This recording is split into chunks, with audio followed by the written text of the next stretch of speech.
What's going on YouTube? Sean here, and welcome to day number 27 of the Godzilla Rewatch. And in today's video, we're going to be talking about Godzilla against Mechagodzilla. Not Godzilla vs. Mechagodzilla, not Godzilla vs. Mechagodzilla 2, not Terror of Mechagodzilla, Godzilla against Mechagodzilla, because that's how we distinguish it from the other ones. So, yeah. Alright, yes, that's right, Mechagodzilla's back. Although this time they're not really calling him Mechagodzilla per se, they're calling him Kiryu, however you pronounce the name. I don't know. I get confused trying to pronounce it. Kiryu. So Kiryu, like, I don't know why you just don't call it Mechagodzilla like in the title, but they call him Kiryu for whatever reason. And this time around, this version of Mechagodzilla was built around the bones of the original, like the original skeletal structure of Godzilla. Why they built it around that, I have no clue. They could have just like utilized the design and built a fresh new machine from there. But they didn't. They decided to just build it around the bones of the original Godzilla. So in a way, it kind of takes a bit of that concept, that Godzilla vs. Godzilla concept I heard about like years ago, and kind of does something with it. So in a way, it's kind of neat. Like you see, like the Godzilla that died at the hands of the Oxygen Destroyer fighting against the second Godzilla, because we all know, like Godzilla, like the Godzilla franchise in a way doesn't really follow the original Godzilla all that much. It's really the second Godzilla of its kind that we continue on like through these adventures with in terms of the franchise. So it's kind of neat to see the first Godzilla take on like the second Godzilla per se. I would like to see a movie with like multiple Godzillas. Not necessarily, I mean, the closest we got to that was when we get Mechagodzilla involved, or I guess if we count Space Godzilla or Biollante, which are biological relatives to Godzilla in a way. But we never got like two fully grown adult Godzillas going toe-to-toe. I know Mechagodzilla 74 has that, but it was the imposter. But like, I would like to see a movie where we get multiple species of Godzilla. Give me the Godzilla family. Like give me like Godzilla, Mrs. Godzilla, Godzilla Jr. Why have we not seen the Godzilla family together in a movie? Like, we've never seen that before. It'd be a new perspective on the Godzilla franchise. If I were making a Godzilla film, that's one of the first things I'd include. Because I'm like, you know what? Godzilla gets kind of lonely being the king of the monsters. You know, he deserves some love too. So, it'd be a neat perspective to add. See how he, like, maybe, like, a bit protective of the family and stuff. I don't know. It'd be something I'd like to see. But anyways, this went around, so yeah, they build, like, Mechagodzilla around the bones of Mechagodzilla. They build Mechagodzilla around the bones of the original Godzilla. And they use it to go toe-to-toe with Godzilla. Although there's kind of like some weird thing where like the spirit of the original Godzilla like possesses Kiryu, or Mechagodzilla 3. It goes toe-to-toe, goes apeshit, just eviscerates like the whole entire city for whatever reason when Godzilla goes toe-to-toe with him. So they have to factor that in. They have to worry about that. He has a limited amount of power supply, which, you know, in this movie, they're trying to make it add a little bit more realism to it. It's like, okay, he's got a ticking clock on him. He doesn't have enough power to go toe-to-toe with Godzilla, so they have to carry him to the battle and stuff. Which I understand, realistically, a thing like this would require an awful lot of power.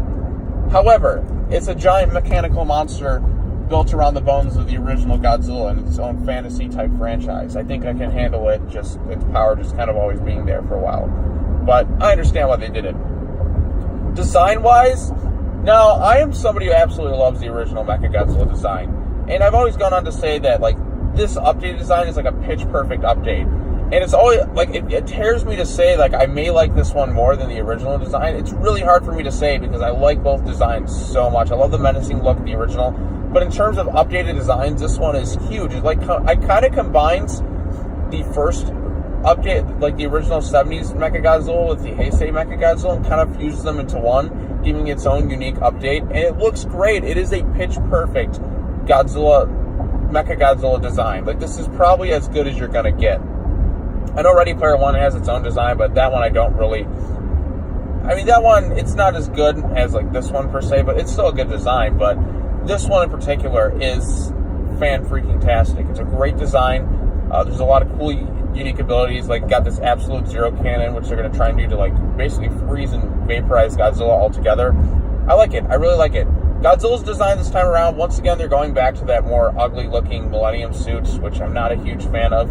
I wish they would have kind of stuck with a bit more of the GMK design, but they went with this one. It looks a little bit better than the ones in Godzilla 2000 and Mechagodzilla, but it still doesn't look all that great. It still has kind of that plasticky face. His face is a little bit more narrow, not as wide this time around. But I just don't like this design per se. In terms of characters and continuity, this one actually does exist in continuity with the original Mothra. In War of the Gargantuas, believe it or not, they actually referenced that film, which was kind of nice to see. I'm like, oh, War of the Gargantuas, that's my favorite Godzilla Toho film, like my non-Godzilla Toho film by far. It was nice to see that little reference to design, although they kind of screwed it up a bit when they're talking about, like, yeah, we built these maser cannons which killed the Gargantuas. Like, no, you didn't. That's not what killed the Gargantuas. This is a volcanic eruption that killed the Gargantuas. I mean, get your own continuity right. So, but, in a way, we never saw, like, more Gargantuas afterwards. So I guess it did, in a way, like, their cells were completely destroyed. They never multiplied. But yeah, that always kind of, like, frustrated. I mean, if you're going to be in continuity, at least explain, like, how you actually did defeat the Gargantuas, which was a volcanic eruption, not really your maser cannons. Which brings me back to the beginning of the movie. We do follow along a character named Akane, played by Yumiko Shaku, who is a very, very attractive woman, mind you. I mean, damn, she is fine as hell. She is basically a pilot. It kind of, like, does the same. It does what Mechagodzilla tried to do, but a little bit better. It gives us a more interesting protagonist, who's also, like, really tough badass and whatever pilots Mechagodzilla. The thing with her character is she was somebody who kind of got, like, really terrified when Godzilla came to fight, and, like, she was, like, had her maser cannons. She watched, like, people die, and she kind of screwed up earlier on, and she, like, has to live with this guilt and face the consequences of what happened beforehand. She wants another shot at it because she feels guilty. She feels responsible for her teammates dying. I mean, she froze up. She panicked, like a lot of people do in the field, and she couldn't defeat Godzilla because the maser cannons just weren't strong enough. They're enough to do damage against the Gargantuas, but they're not enough to do damage against Godzilla, which is unfortunate for her. So, yeah, that basically happens. She has to go toe-to-toe with Godzilla once again.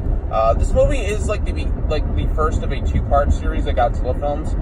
Although, like, it kind of teases, like, doing a third part, but they never really went anywhere with it in, like, the next film, which is Tokyo SOS. And I'm kind of disappointed. It's like, you see each one of the Millennium series, in a way, outside of 2000, kind of sequel baits itself. Although Final Wars just kind of, like, end on, like, a nice, like, closure to the franchise, with which I actually kind of like where it ends in Final Wars. But this one, it just kind of goes, it leaves it on a bit of a cliffhanger, where Godzilla doesn't get fully defeated by Mechagodzilla, but they set it up where it's like, okay, it was a tie. Like, Godzilla just kind of walks away wounded. And I was wondering, I was excited going into the next film to see where Akane goes from there, but she's kind of shafted a bit in the movie. But in a way, she's kind of given a little bit of closure. Like, okay, this time she didn't run away. This time she went toe-to-toe with Godzilla, with Mechagodzilla. So, but yeah, in terms of action sequences, the fight sequences are pretty good. Like, there's a lot of good hand-to-hand combat, like, in-your-face stuff. There's also a little bit of beams being blasted here and there, too. Like, there's scenes where Godzilla and Mechagodzilla are fighting through the air and in the ocean. I like that. I like little bits to that where they're just kind of, like, I mean, they utilize CG fine this time around, a little bit better than the first two entries in the Millennium series. There's a bit of excitement there. There's some nice looking shots.